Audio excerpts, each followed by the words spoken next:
의지함이 심히 깊은 일일세 영생 허락받았으니 의심하주 없고 예수 믿는 것은 아는 증거 많도다. 예수 귀한 예수 이름 넣어주소서. 할렐루야. 기도하겠습니다.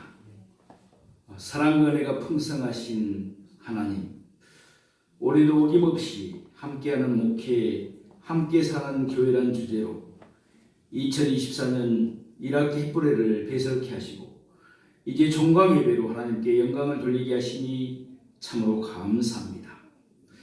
하나님의 섭리 가운데 귀한 주의 종으로 하여금 햇불회를 창립케 하시고 해가 되어갈수록 은혜가 풍성한 모임으로 성장시켜 주셨습니다. 코로나 팬데믹 속에서 보여주시고 상고시대의 파도 위를 걷게 하신 주님, 이번 학기에는 특별히 투게더, 함께라는 슬로건으로 홀로 있지 않도록 은혜를 베풀어 주셨습니다. 어깨 동무하며 함께 기도하며 흔들리지 않고 건강한 교회로 표대를 향하여 달려가도록 함께하여 주시옵소서. 많은 교회들이 침체되어 있는 상황에서 주님께서 목사님들과 교수님을 택하시고 은혜의 말씀, 도전의 말씀을 주셨습니다. 이번 강의를 통해 목회자님들이 주신 소명을 다시 한번 깨닫고 첫사랑을 회복하고 일어난 줄로 믿습니다. 햇불회를 섬기시는 귀하신 위원장님과 고문 목사님, 섬기시는 모든 목사님과 스태프님, 이번 학기에 강의를 맡으셨던 목사님, 교수님의 사랑의 수고에 주님께서 만배로 갚아 주시옵소서. 바라옵기는 저희 햇불의 가족 모두 이 세대를 본받지 말게 하시고 오직 마음을 새롭게 하며 변화를 받아 하나님의 선하시고 기뻐하시고 온전하신 뜻이 무엇인지 분별하고 행하는 하나님의 사람들, 성령의 사람들 되게 하여 주시옵소서. 선한 싸움을 싸우고 믿음을 지켜 달려갈 길을 마치고 주님 앞에 섰을 때 의의 면류관을 받게 하여 주시옵소서. 착하고 충성된 종들이었다고 칭찬 듣는 우리 모두 되게 하여 주시옵소서. 믿는 자들에게 구할 것은 충성이라고 하셨으니 맡겨진 사명을 충성되이 감당케 하시옵소서. 가는 곳마다 예수님의 향기가 되고 예수님의 편지가 되게 하셔서 주님의 구원의 통로로, 축복의 통로로 날마다 사용하여 주시옵소서. 추수하는 날의 여름 냉수 같아서 주님의 마음을 시원케 해드리는 모임이 되기를 원합니다. 성령으로 충만하여 주님과 이웃들의 기쁨이 되고 자랑이 되는 햇불회로 계속 부흥성장하도록 은혜를 베풀어 주시옵소서. 이제 하나님의 말씀을 선포하실 목사님을 능력의 장중에 붙들어 주시옵소서. 성령으로 충만케 하셔서 은혜의 말씀, 권세 있는 말씀이 선포되도록 함께하여 주시고 역사하여 주시옵소서. 길이요 진리요 생명 되시는 예수님의 이름으로 기도하옵나이다. 아멘. 하나 읽어두어야 안전하죠. 사도행전 말씀.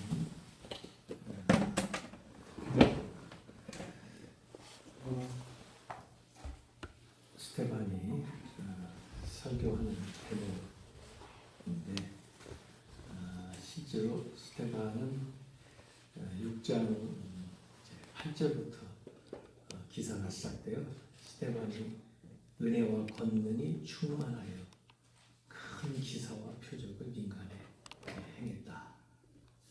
원래 집사로 안수받을 때는 그 구제하는 일, 교회 내에서 활동하는 일들을 위해서 세웠는데 실제 활동은 교회를 넘어 인간 세상에 영향을 미치는데 내적으로는 은혜와 권능이 충만했고 밖으로는 큰 기사와 표적이 나타나서 이른바 자유인들, 구레네인, 알렉산드리아인, 길리기아, 아시아에서 온 사람들 이런 사람들이 다 이제 은혜를 받게 되고 또 기사가 일어나니까 기적도 나타나고 그래서 예수님이 하신 일을 제자들만 하는 게 아니고 사도들 외에 이렇게 안수받은 스테반도 하게 됩니다. 그래서 결국 이제 사내들인 앞에서 신문을 받는데 대단한 사람들 앞에서 자기를 변호해야 되는데 죽지 않으려면 자기를 위한 변명이 아니고 예수님을 위한 변명 그 기회에 예수님을 전하는 거죠. 앞에 베드로도 그랬던 것처럼 또 뒤에 바울도 그랬던 것처럼 이렇게 기회만 되면 그 기회에 말씀을 전하는데 성경에 이제 사도행전에 베드로의 설교도 나오고요. 바울의 설교도 나오는데 제일 긴 설교는 이 스데반의 설교입니다. 그래서 7장에 쭉 설교가 나오는데 설교한 내용을 쭉 보면은 신앙의 역사를 다 들춰내요. 그래서 아브라함부터 시작해가지고 모세, 다윗까지 쫙 얘기하는데 성경학자들이 볼 때 구약 성경의 11개 권 책을 인용해가지고 얘기합니다. 그 당시 성경을 구하기도 참 힘든 시대에 그만큼 성경은 꿰뚫어서 잘 알고 있었다는 이야기가 되는 것이고 그래서 오늘 그 사도행전 7장 51절을 보면 이제 여기부터는 적용이 해당되는 거예요. 목이 곧고 마음과 귀에 할례를 받지 못한 사람들아 너희도 너희 조상과 같이 항상 성령을 거스린다. 그래서 얘기하는데 설교를 하다 보면 우리가 이렇게 반응을 볼 거 아니에요. 근데 반응은 굉장히 냉담했을 거고 더구나 지금 흠을 찾으려고 또 거짓 고소하는 사람들 이런 증인들을 내세워가지고 두 가지 죄목을 지금 걸었습니다. 하나는 모세를 모독했고 또 하나는 하나님을 모독했다. 근데 모세를 모독했다는 얘기는 율법에 반하는 또 하나님에 대해서는 성전. 이 죄목은 예수님한테도 걸었던 똑같은 죄목이에요. 율법을 폐하고 성전을 허물린다고 했다. 그처럼 그런 사람들에게 지금 이 얘기를 하면서 분위기를 감지했을 때인데도 불구하고 아주 기탄 없이 중단 없이 담대하게 하나님 말씀을 전하는 거예요. 목이 곧고 마음과 귀에 할례를 받지 못한 사람들. 목에 기부스러움 어떻게 해야겠어요? 움직일 수가 없잖아요. 교만하죠. 그리고 할례 받았다고 하는 사람들한테 지금 얘기하는 거예요. 제 그 일부분의 그 할례가 아니고 마음과 귀 제대로 알아듣는 의에 없는 사람들아 너희들이 왜 성령을 거스리느냐 하면서 오늘 읽은 말씀을 보면 아주 통렬하게 그들을 질타하는 그래서 마음이 찔렸다고 하는데 베드로한테도 설교 듣고 마음 찔려서 3,000명이 회개하고 그러하지만 이들은 마음이 찔려가지고 돌 들어서 스데반을 치는데 이 표정이요 이 스데반은 천사의 얼굴과 같았다 그래요. 천사의 얼굴 같았다. 왜 천사의 얼굴 같았을까? 하늘을 둘러보니까 그 사람들 대적하는 사람들 보면은 천사의 얼굴 같아지지 못했을 텐데 하늘을 보니까 하늘문이 아니고 예수님이 서 계신 게 이렇게 보이니까 그 예수님의 얼굴에 권치를 받아가지고 천사 얼굴처럼 된 것 같아요. 이렇게 두 가지 아주 대조적인 인물이 나오죠. 대적하는 사람들은 험상궂은 일을 가면서 증오심에 가득한 그런 완악한 모습이 반면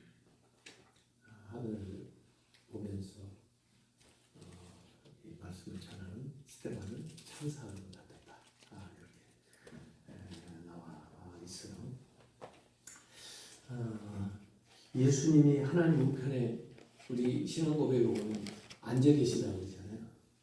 그런데 여기는 서신 걸 보네. 예수님이 왜 서 계실까? 물론 스테반이 이제 죽게 되니까 안타까워서 쓰실 수도 있고, 제가 생각하기에는 스테반이 사람들 앞에 이렇게 서서 예수님을 증언하는 것처럼 예수님도 하나님 앞에 서셔서 이 스테반을 증언해 주고 계시는 모습이 아닐까 생각합니다. 근데 이제 제가 오늘 하고 싶었던 이 얘기는 이거예요. 스테반이 죽으면서 두 가지를 했습니다. 두 가지 기도를 했죠.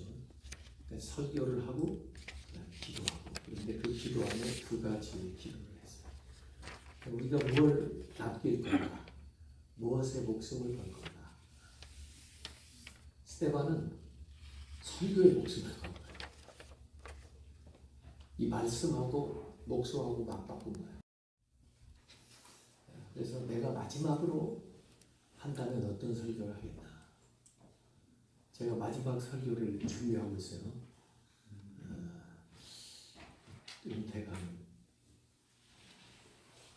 4년이 넘었는데 마지막으로 설교를 하라 그러면 어떤 설교를 하겠냐? 지금 뭐 수도 없이 많이 설교를 했는데 딱 10번만 설교라고 뭐라 하겠냐? 그래서 그걸 하고 있어요.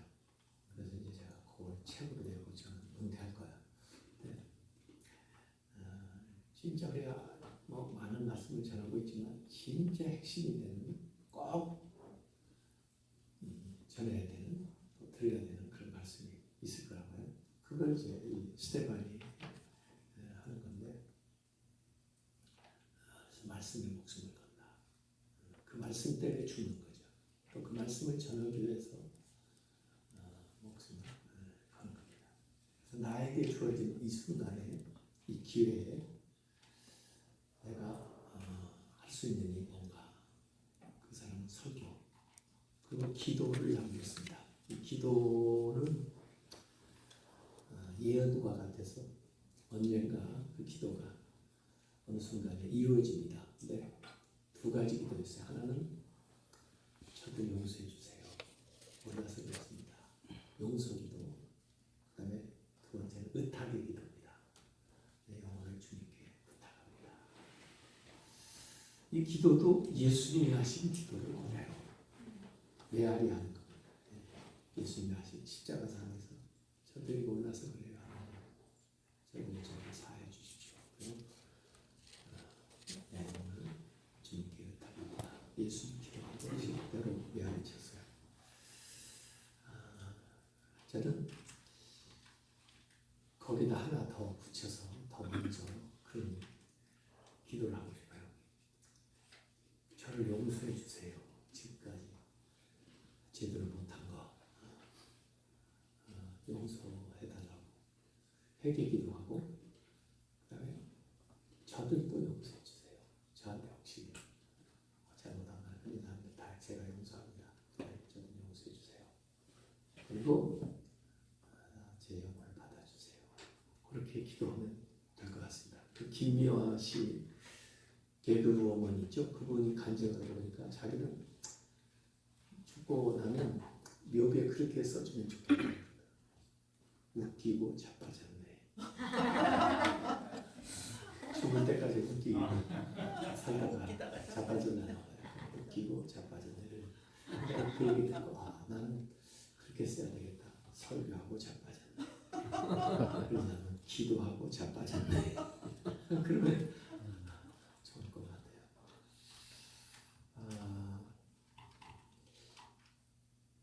작년에 제가 유럽 목회자 세미나, 선교사들 세미나에 가가지고 이런 데 가려면 돈 내고 가야 됩니다. 왜냐면 그분들 모이려면 여기가 필요하잖아요. 보통 한 10,000유로 정도 이렇게 돼요. 그러면 이제 여러 지역에서 또 좋은 지역에 휴양 겸해서 모이는데 작년에 가가지고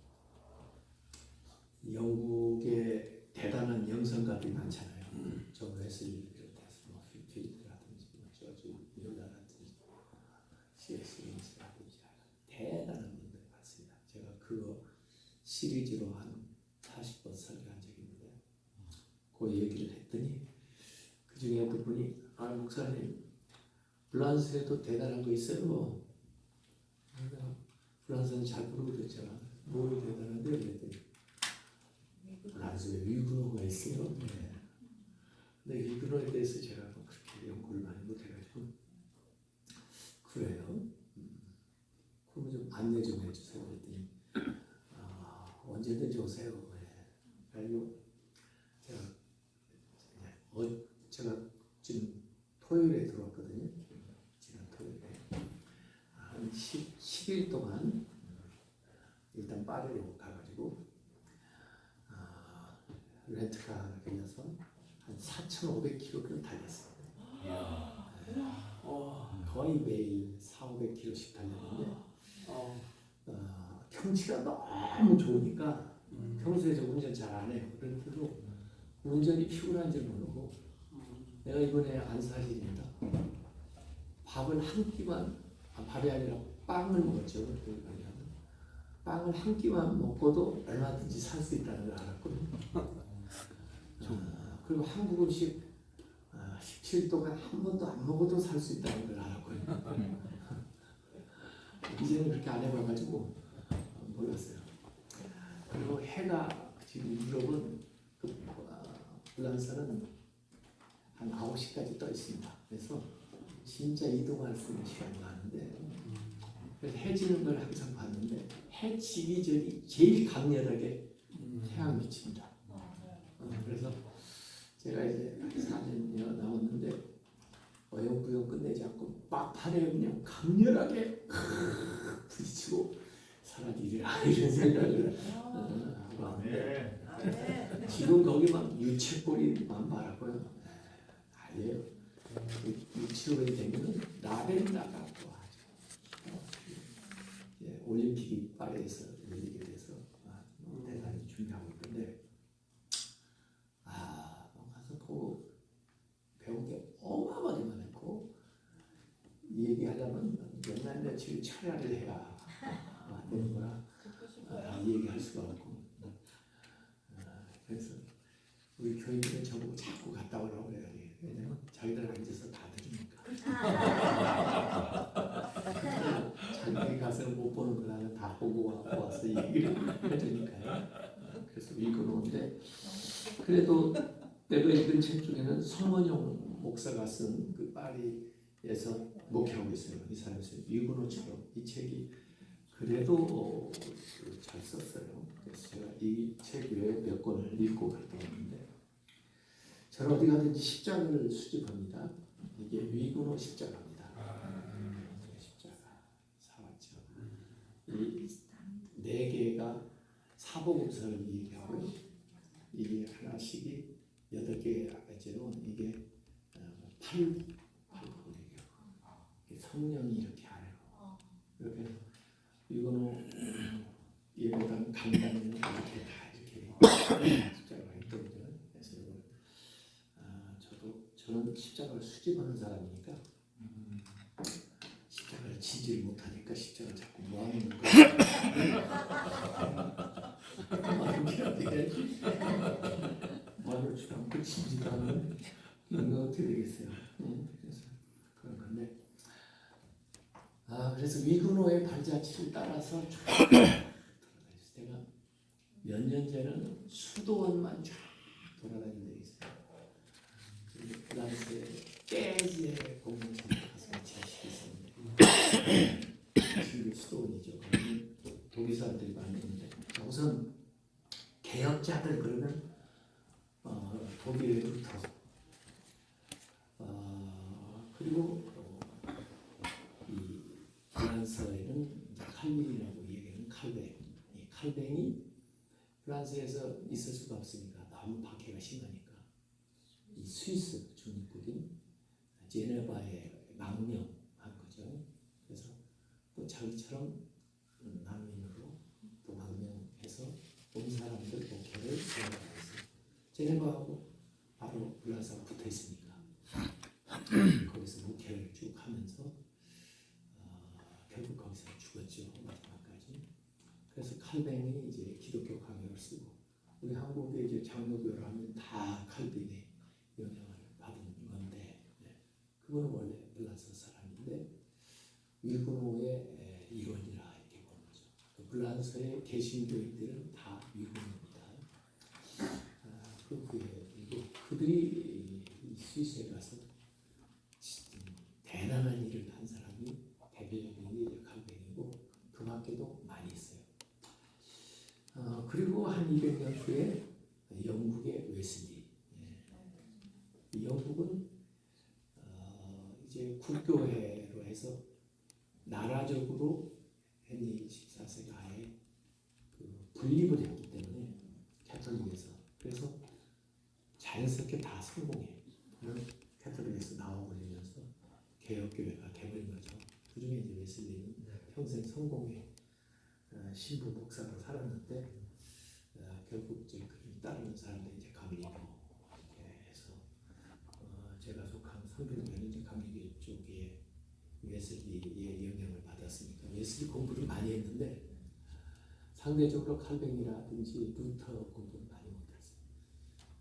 그런데 이번에 블란서 간 이유는 그 칼뱅을 좀 제대로 배워보자. 그래서 이제 간 건데 이분들이 엄청 박해를 많이 받았거든요. 내가 볼 때는 세계사에서 우리 기독교 신앙을 가지고 있다는 이유로 가장 많은 죽임을 당한 사람들이 블란서 위그노들인가 지 아닌가 이렇게 생각해요.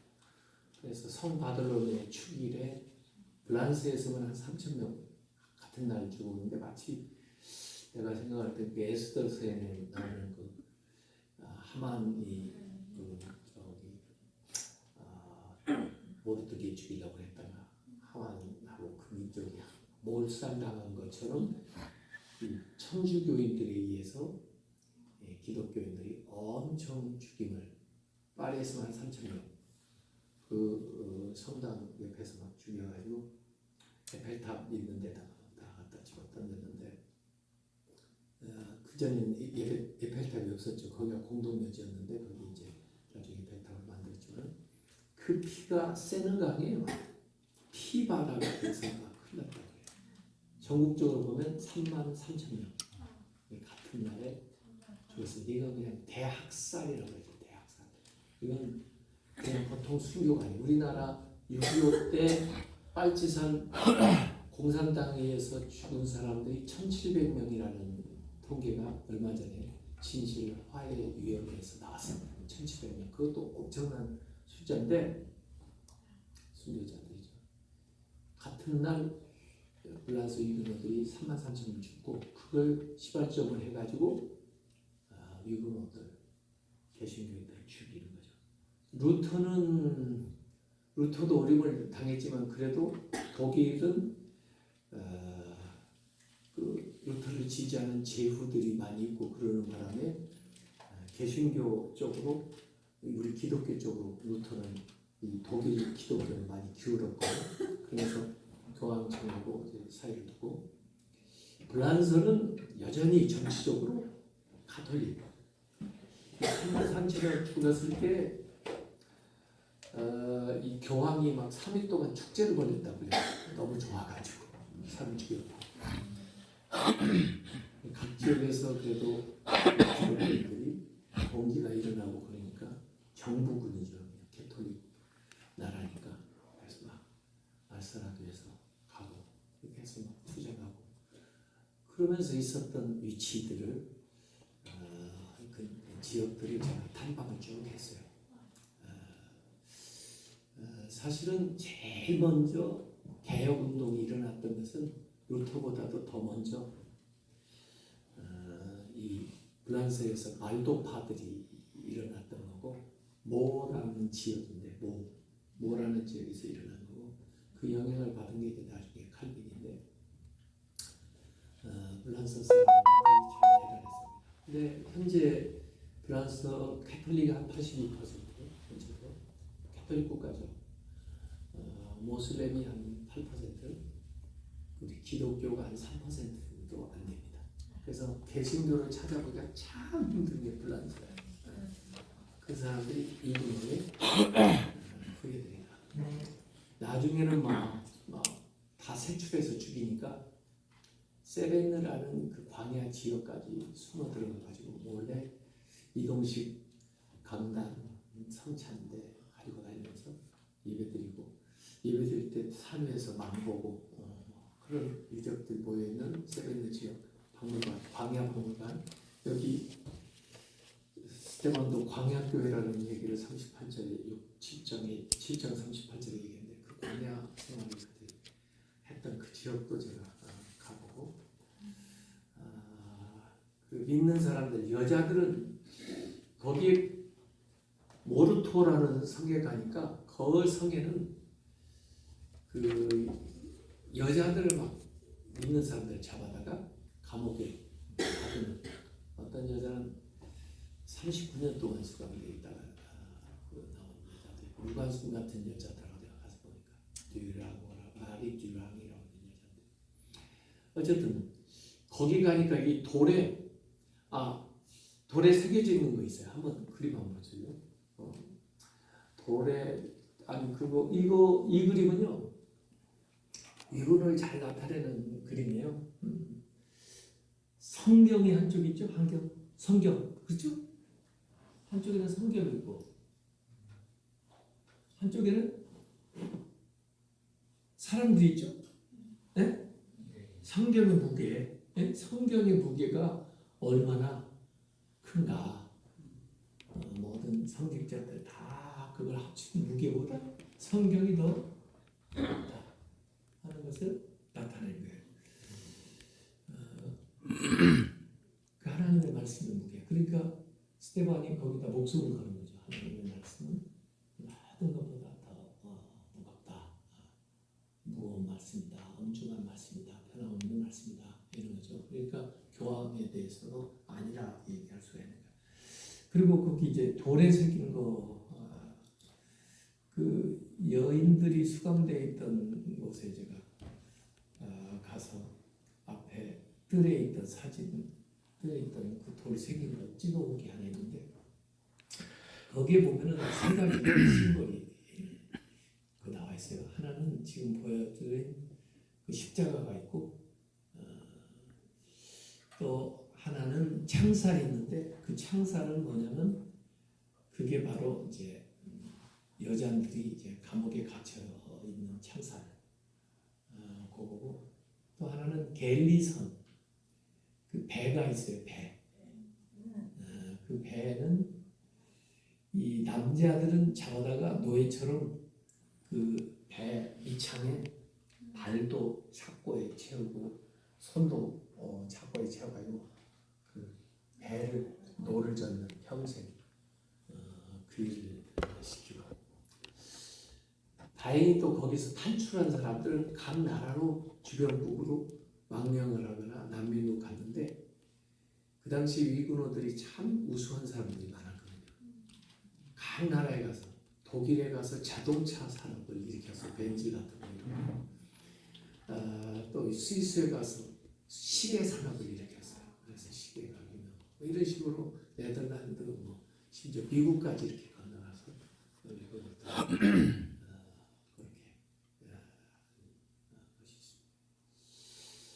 제가 그 심볼 사진도 보여줬고 그 다음에 또 하나 제가 보여준 게 렘브란트 그림도 하나 보내줬는데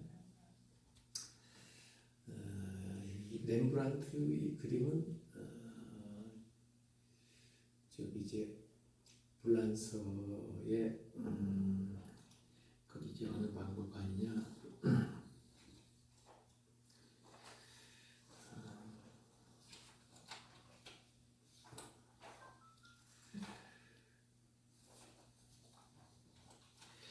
그 리옹의 오자르 박물관인데 자 아까 그 돌에 새겨져 있는 거 이게요.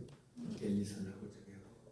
그다음에 이제 그 렘브란트가 그린 그 렘브란트하고 방고호하고 그 사람들을 개신교 화가라고 볼 수가 있어요.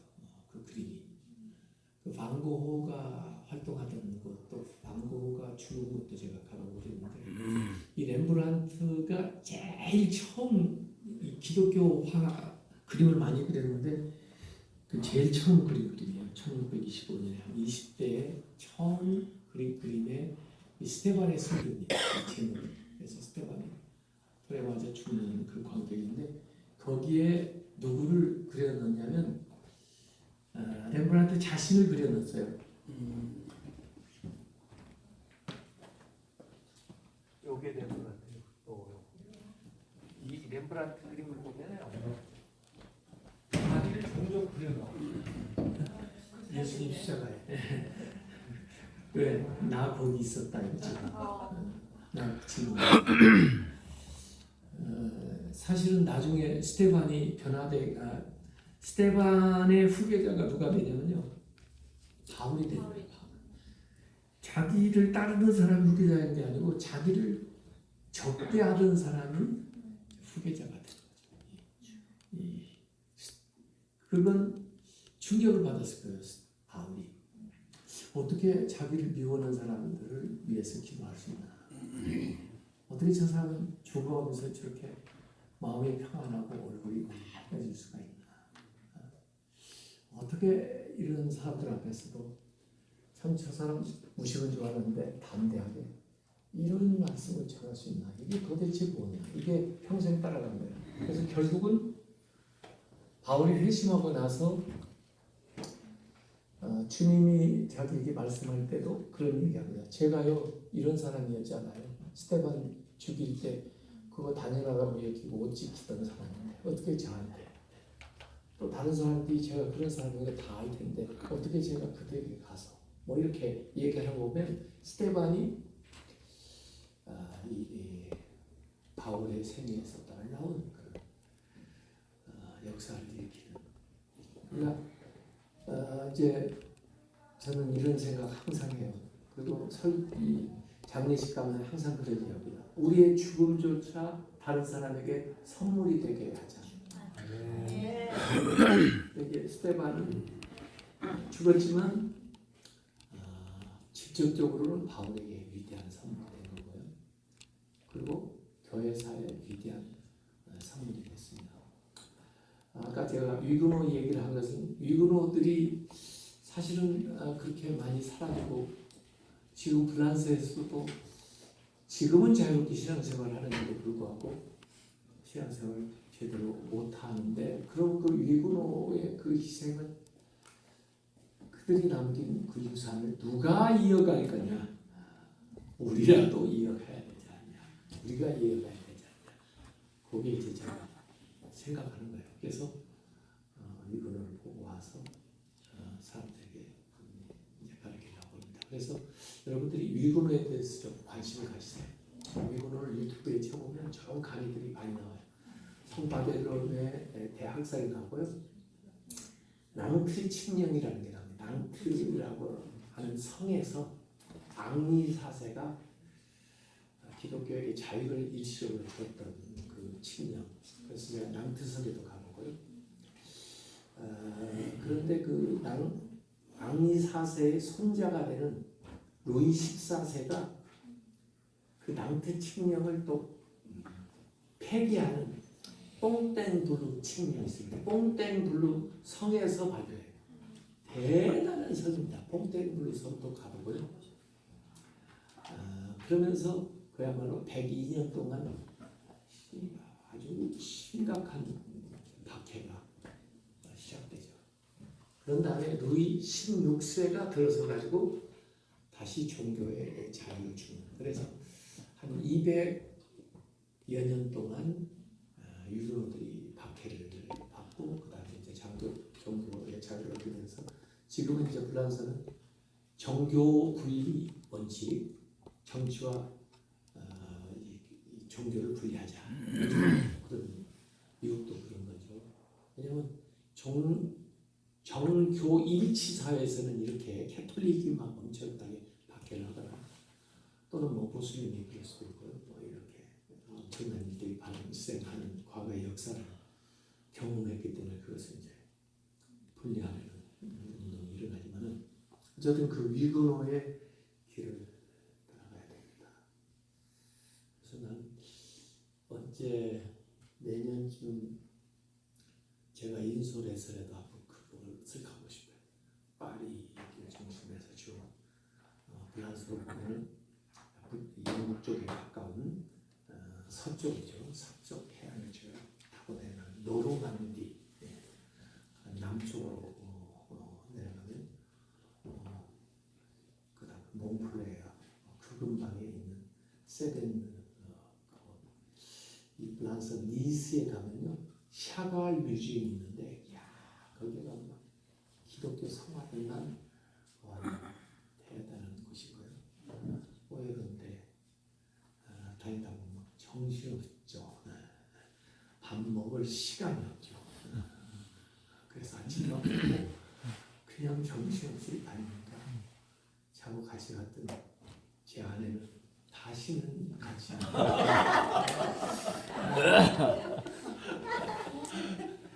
불란서를 가서 좋은 사람을 따라가는 무슨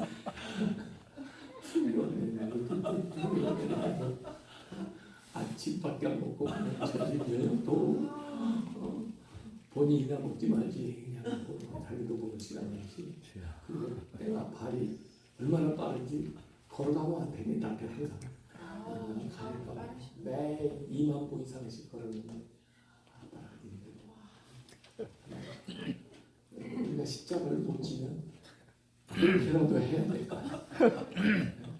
십자가를 뭐든지 그냥 순교를 못하니까 그런데라도 돌아다니든지 해서 뭔가 빚을 갚든지 감사표시를 해야지. 그렇지 않고서야 우리가 어떻게 그 기분을 이어나가겠어요. 우리가 이렇게 조금 게을러지거나 나태해지거나 아니라고 안 주려고 할 때 정신 바짝 들게 그분들 신앙생활을 들여다보고 내가 이렇게 살면 안 되지. 다시 깨어나야지. 다시 새로운 결심, 헌신해야지. 이런 생각을 우리가 갖지 않으면 우리도 모르는 새에 그냥 현재 세상에 의해서 내가 변합니다.